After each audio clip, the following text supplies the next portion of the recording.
Hello, everyone, and welcome to the 29th episode of the Startup Boston podcast, where I interview entrepreneurs, investors, and influencers in the Boston startup community to uncover actionable advice and stories from their experiences. I'm your host, Nick Dupuis. First, a big thank you to Shay Coakley, founder at Leanbox, who you can listen to in episode 8, for introducing me to today's guest. Today's guest is Enrico Palmerino, founder of Botkeeper. Enrico started his first company, ThinkLite, a lighting designer, manufacturer, and installer, while still in college at Babson, and allowed his customers to pay for lighting solutions as a percentage of their savings with no upfront costs. After ThinkLite, Enrico founded SmartBooks, and then in 2015 founded Botkeeper to focus on the software solution for bookkeeping using artificial intelligence.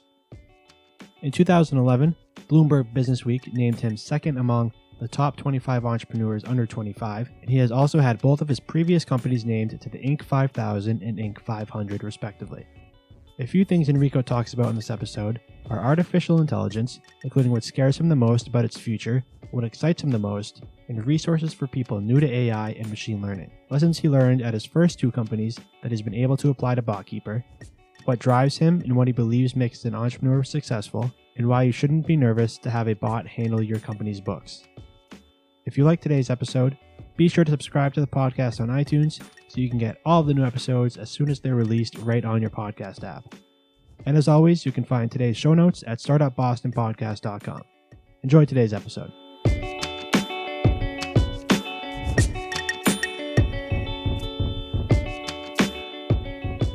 Enrique, thank you so much for coming on the show today. Don't mention it. Thanks for having me. Before we get started, can you tell us a little bit about your background? Sure.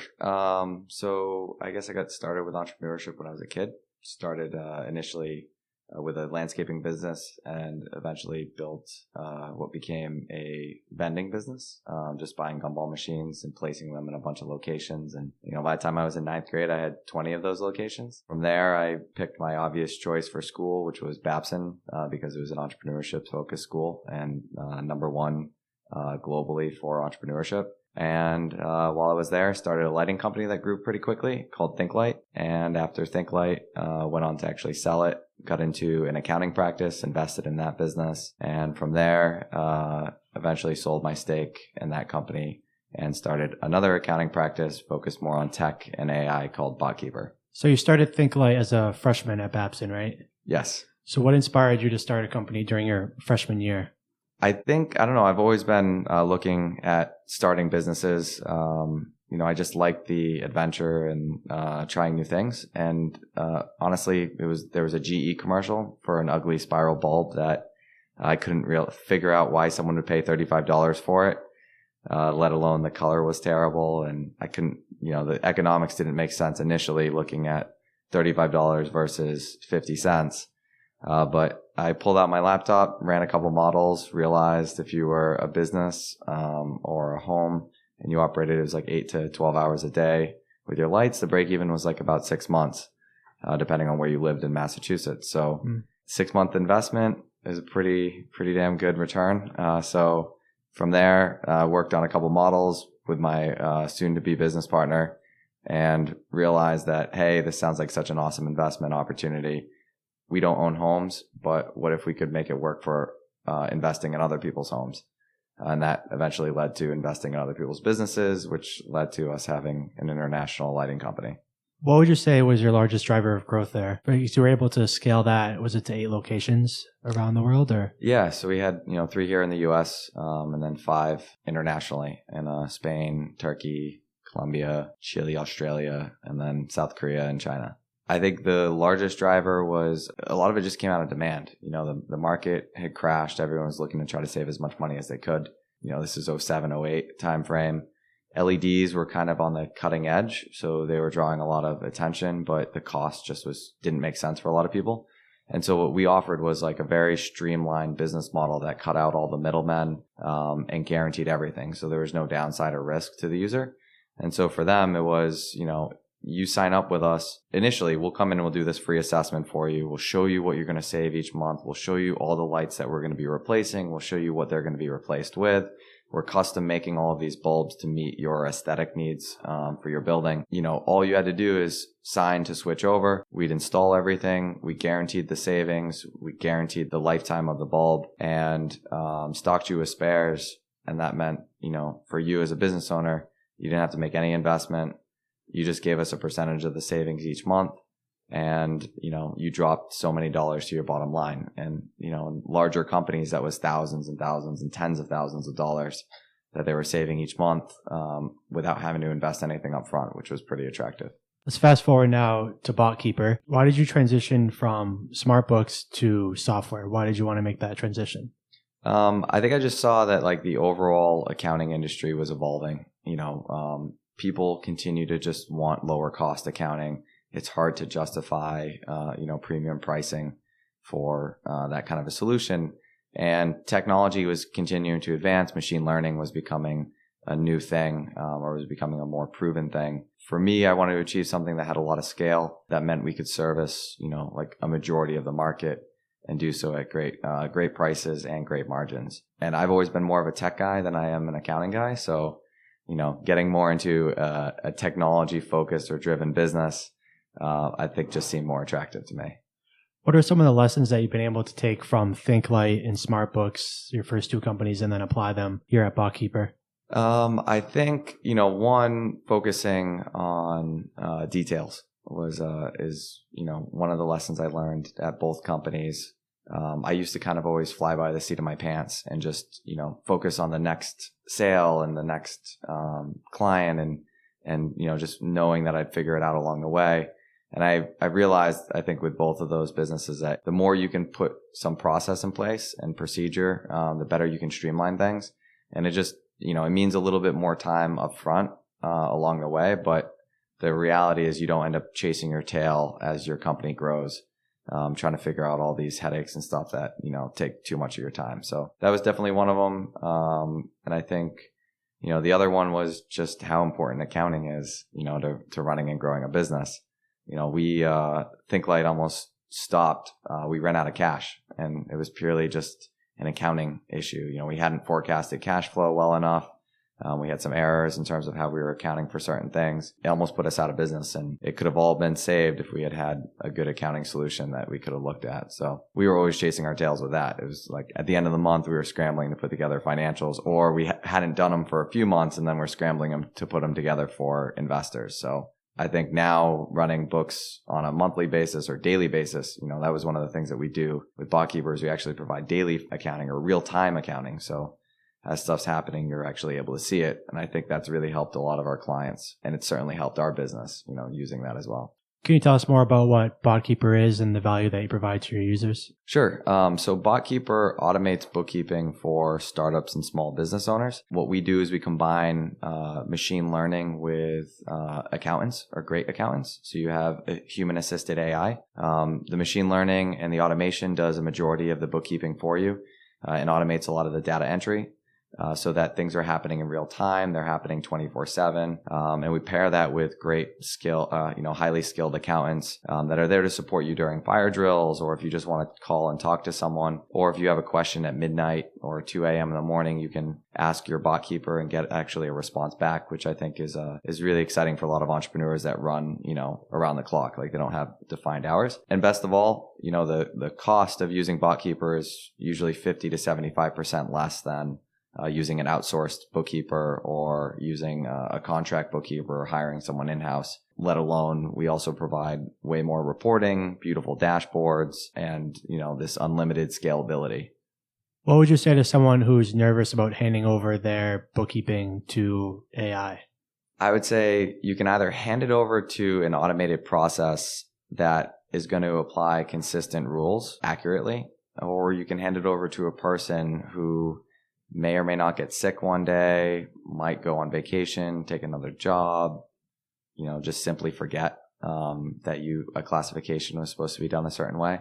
So the upside is, you get this really great reliability and consistency. The downside is, obviously AI takes some time to learn, but the beauty of BotKeeper is we don't just rely on AI. So we have accountants there that if the AI doesn't know what to do, they pick it up, they take that part over, they do that task. and then they teach the AI to do that thing in the future. So we try to provide the best of both worlds. And I think ultimately it's just, if you look at the security of hiring a person, they're incentivized to steal, because they can buy things with your money. AI what are they going to buy? There's not a marketplace for, a bot to buy something. So even just from a security and theft standpoint, it's a lot safer. How do you see AI continuing to shape the finance industry?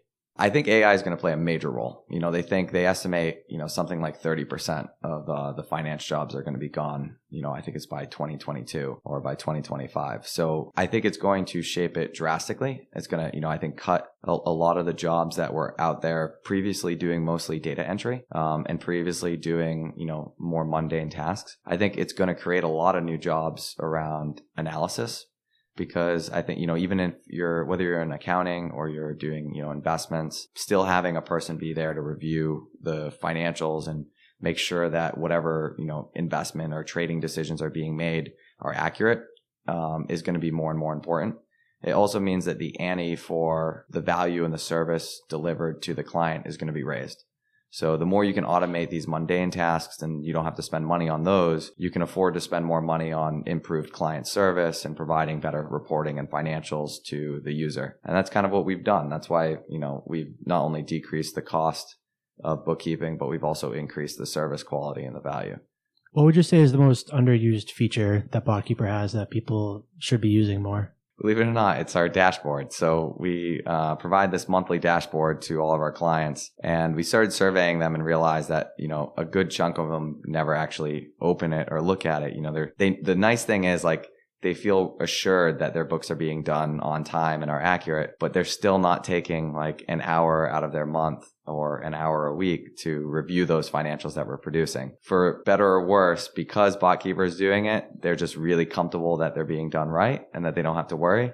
But I think a major thing that a lot of businesses are missing is the fact that, if you have good financials, that means you get to look at them, you get to plan your business, you get to use the insight from them to make better decisions. So as a result, we're producing a new dashboard that's daily or that's real-time basis, and it's, more mobile friendly so that, hopefully they're looking at it to see bank account and credit card balances, which, they might want to check daily, but also just look at reporting on a daily basis and see who has outstanding invoices that need to be paid, and those customers that they might want to follow up with. So the dashboard will display real-time data? Yeah, right now it's doing monthly, because doing real time is a bit of a challenge, just because of any accrual entries and, the cash flow that could be coming in later in a month instead of early in the month. Mm-hmm. But based on the feedback and just seeing that a lot of people weren't using the monthly, we decided to roll out a real time dashboard. What would you say is your greatest challenge with Bookkeeper today? I think some of it might be scale. We've been growing really quick. We've been averaging 30 new clients a month lately. So, that's kind of a little scary just because to keep up with that pace and to, continue to improve tech, it means minor disruptions to your clients. We just went through it literally today. We updated our portal, which made it faster, and it's going to have this new real-time dashboard embedded in it. And that meant that our existing clients basically needed to uninstall the current app and reinstall the new one. And even though that doesn't sound like a big deal, it's still just a minor little headache. And you don't think about that when, you're 30 clients or 50 clients, but when you're over 100, approaching 200, on track to be 1,000, that's, you start looking at those tiny little blips and headaches and wondering, what that's going to do to your client base. You want to make it as smooth as possible. Yeah, we definitely if our business was designed to take work off of the entrepreneur's plate so they could focus their energy and their money elsewhere on growing the business or just doing things that they love. If we are adding headache, that's kind of not really going along with our mantra. So we're trying to reduce that as much as possible. I think, ultimately everyone understands that, sometimes to move a couple steps forward, you got to take a slight step back. And I'm hoping that a 30-second app update isn't too big of a step back. Yeah. But, we set the bar high. So I would love to, eventually develop a bot one day that automatically uninstalls everyone's app and reinstalls it. That would be cool. But, we're not there yet. There's plenty to do. So the app, it's not, is it web-based or is it actually a physical app? So we have a web-based mobile app, and we have a desktop sync.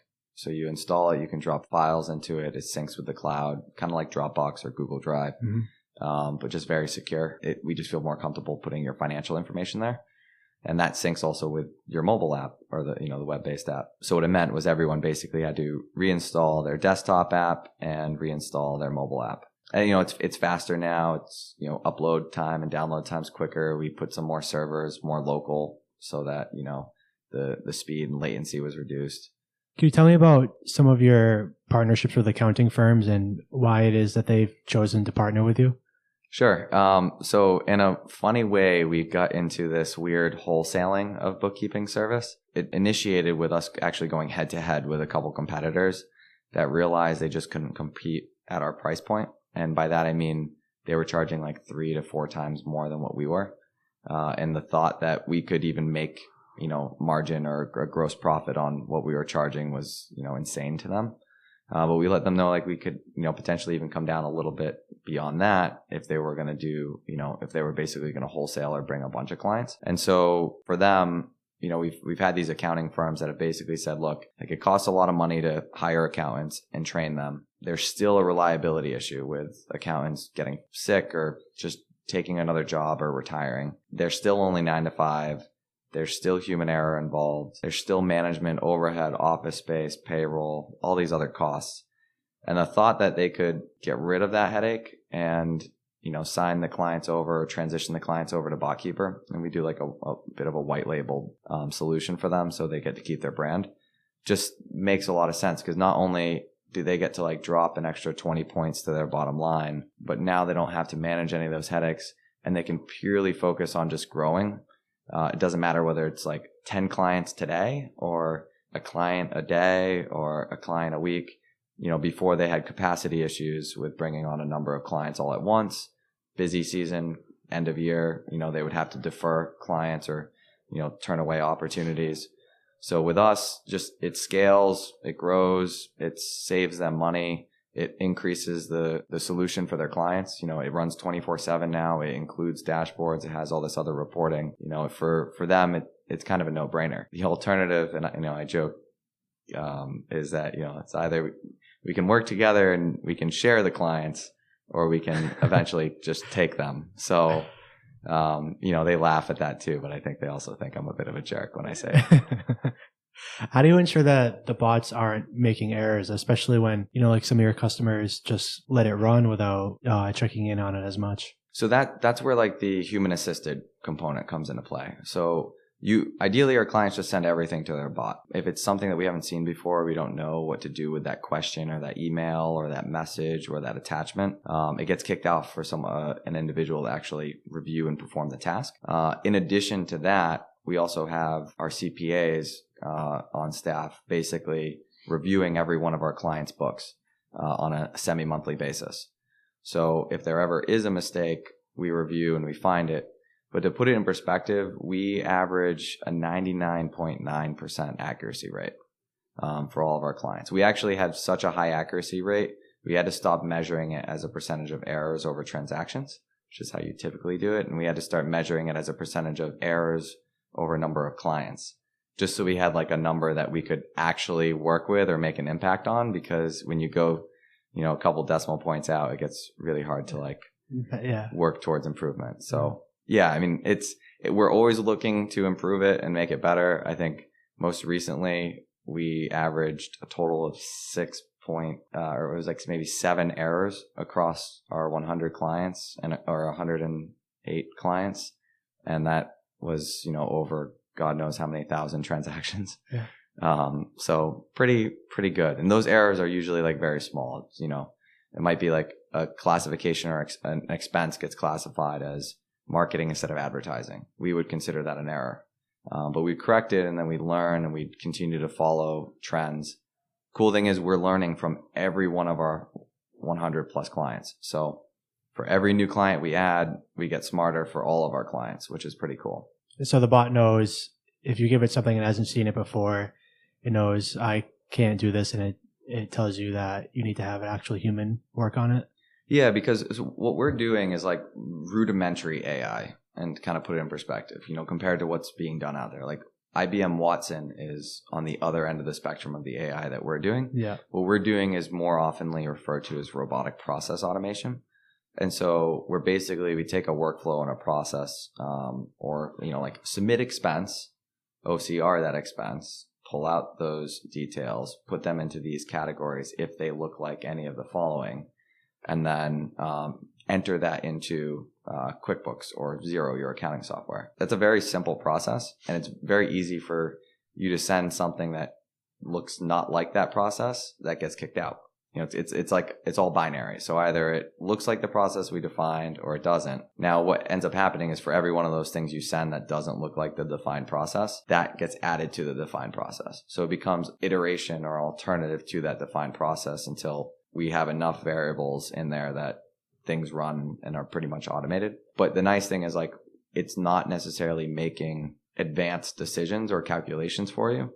More so it's looking at probabilities. And so it's choosing the highest probable solution or outcome for you and then making that entry. And over time, that the number of standard deviations on that probability get smaller and smaller, which means we get more inaccurate. What excites you the most about the future of AI, and what, if anything, scares you the most? So I worry that one day AI and even just accounting in general will get so great that having the business that uses it, for the most part and not entirely based on it. Like my role as an owner of an AI company might not even be a thing. AI becomes intelligent enough that it just owns itself and provides a service. So it's kind of like, the end of the world coming where AI starts doing its own thing. It wouldn't be far-fetched for someone to actually just write a program that runs and manages its own business. And if it runs and manages its own business and has its own AI to do the accounting and has its own AI to do lead gen and marketing, what's the point of starting a business? You basically start developing software to develop businesses. And so that, that's pretty complex. And I think that's it's a tiny worry in the back of my head. And that's why we try to move as quick as we can. That's almost scary to think about. Yeah.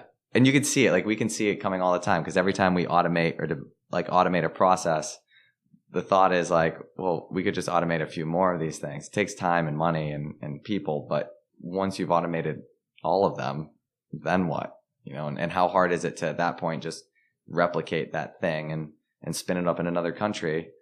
And, right now we automate lead gen. We crawl the web for contacts that look like our contacts because they have businesses, they've been in similar competitions, it wouldn't be too far-fetched to think that, we automate a couple more things in the whole process. It's a closed loop of automation. And what excites you the most about the future? So much is going to happen. This is just going to speed up the speed at which businesses are able to be created. It's going to reduce the cost at which you needed to start a business, which means business concepts and ideas that previously weren't feasible because economically they couldn't make sense, now will make sense. It will also mean, I think, ultimately for humanity and charities and other organizations that are in the nonprofit space or that, are really focused on global impact, they're going to be able to do much more with less resources, and there'll be able to be more of them. So I think, I'm really excited about all the upside of it. It's going to mean that we as a society, I think, become smarter. There'll no longer be this need for jobs that require no thinking. Everyone is going to up the ante on what's required of education and what those roles are for, I think, our society. So I think it's all positive, though. Like I said, even I being one that's building AI to automate things, and worried about AI automating my job. I have a 2-part question now from Sam Saltis, and he wants to know what drives you and what makes an entrepreneur successful. For me, what drives me is the competition. I've always loved competition, and business is a sport to me. It's that thing that I love, waking up in the morning and competing on and practicing and training for and just trying to get better at. It's not the ones and zeros or the dollars and cents or, I'd love to have a huge impact. For me, it's kind of just I want to build the biggest, best thing. And it doesn't matter what industry that's in. If I set my heart to it, that's what I want to do. I think it takes drive, more than anything. There are really smart people out there that have terrible difficulty getting a business off the ground. And then there are people who never graduated high school, right? Who have super successful businesses. And I don't think it's like an intellect thing or, even like having the best idea, because the best idea without execution is just an idea. I think ultimately it just comes down to drive, being willing to work 18-hour days every day, work on the weekends. People always tell you to work smarter, but I really don't think you can do that until you've worked harder. You got to work harder than people. You got to work twice as many hours as those around you, because that means you're, in half a year, you've done a year's worth of work and you've gained a year's worth of experience and a year worth of failure. 2 years, or in a whole year, you've gained 2. And so you start accelerating this knowledge gain and transfer and attempts and failures and tries. And, right time, right place just becomes one of the 1,000 times that you've tried something at 1,000 places and you find it. So, I think if everyone just, you have an idea, if you can sell anything of it, get out there and start selling it right now, or sell the concept and get people interested and start working on it and just figuring out ways, make checklists of what you need to do and what's going to progress it forward. Start checking those things off, start adding more checks to it, or more tasks. And, if you keep doing that day over day, all of a sudden look back and be like, I can't believe I built this, or all of this has come together as something. I want to move now into rapid fire questions. Sure. So the first one is, what's another startup in Boston that you're most excited about? That's a tough question. We support so many of them that it's tough. I think there's some causes that I'm really excited about. There are business models that I'm really excited about. If I had to pick one right now that I would put money into, probably be Market Muse. Aki Below had founded this company. It basically uses AI to determine what content you should post to get the most trending content, the highest SEO content, and the most followers. And it's literally one of those things like overnight you turn on, it tells you what you need to write about. If you follow its guidelines as to even just like, it also tells you how to write it. If you just do it, you'll see your results go up. So, and I think that's just really cool, yeah. And so like these large companies are using it. I think small companies can benefit from it too. So yeah, I think that's probably the most all around, would be the opportunity that, I'm really excited about right now. What's something about you that most people don't know? That I used to ski race in college, maybe. Yeah, I think that's one of those things when like I tell people, they're kind of shocked to hear that. But I don't know, I'm kind of an open book. I think I put everything out there, so it's tough. Where's your favorite place to go skiing? Waterville Valley or Wildcat. Okay. 2 very different experiences, but those are probably my 2 favorites. If someone wanted to learn more about machine learning, what resources would you point them to? I'd say if you can follow and connect with a guy named Rob May here in Boston. He started a company called Tala and has done a really great job in the community of actually like trying to host and organize events. He has an AI dinner that he hosts on a quarterly basis. Okay. But connect with Rob May and get on that email list, because a bunch of us just get together and we just, we kind of, if there's a question or a topic, we'll post to a thread or, an email chain will get started. And I think, I give Rob a lot of credit because he's the guy that's, I think really trying to lead and organize this community and put that in perspective. He hosts and pays for dinner for a good 50 plus people. Started, I think, as like maybe 10 or 20 and now it's 50. Over time, I imagine we'll all be paying for ourselves, but, I got to give him a big hand for trying to get that started. What are your favorite tools that make your life and work easier? Love bill.com from a bill pay perspective and feature. So I kind of just upload all of any invoices I receive to botkeeper, and then they get popped into bill.com and I just check them off and approve them, and then checks get mailed out. So that's really nice, not having to address envelopes. Trello I use all the time for tasks and workflows. I use Expensify for expenses. QuickBooks, huge fan of QuickBooks. I think that's a great tool. And I use Notes. I use like the Notes app in Google all the time for just jotting down information or notes or keeping track of things. What are some of your favorite books? Recently, I've just finished reading the Checklist Manifesto, which I think is a really great book for any entrepreneur. I think another great book is for fun, for amusement, would be The Fish That Ate the Whale. I read that book also. Yeah, I really like that. It's really good. It's like one of those books where like if you are a big fan of like private industry and like private industry actually changing government, this is like one of those where the president basically comes to meet with him in his office, which is kind of like a really cool thing if you build a company that's that large. So yeah, that was cool. Just a few final questions here to close out. First one is, where can people find out more about Botkeeper? Just simply go to the Botkeeper site. It's botkeeper.com. And where can people connect with you online? If you want to connect me online, you can link up with me on LinkedIn, Enrico Palmerino, or shoot me an email at megabot@botkeeper.com. And lastly, do you have any parting thoughts, advice, or suggestions for the audience? I think, the major suggestion is just get out there and get started and work on it. If you find yourself not knowing what to do next and therefore going to sleep or playing video games or watching TV, you're probably not working hard enough. The next thing is really just like try to create some procedures and checklists within your organization of things to do that you need to get done consistently. The more that your company can get focused on following a process and a way of doing things, the better. It's just going to mean that when you hire the next person, you hand them a small manual and it tells them what to do and how to do it. And you don't have to take all this time out of your day training them. And it also means that you hire multiple people in that function. They'll all do things the same way. And consistency, I think, is really important for businesses to succeed. Enrico, thank you so much for coming on today. It's been a pleasure. Don't mention it. Thanks for having me.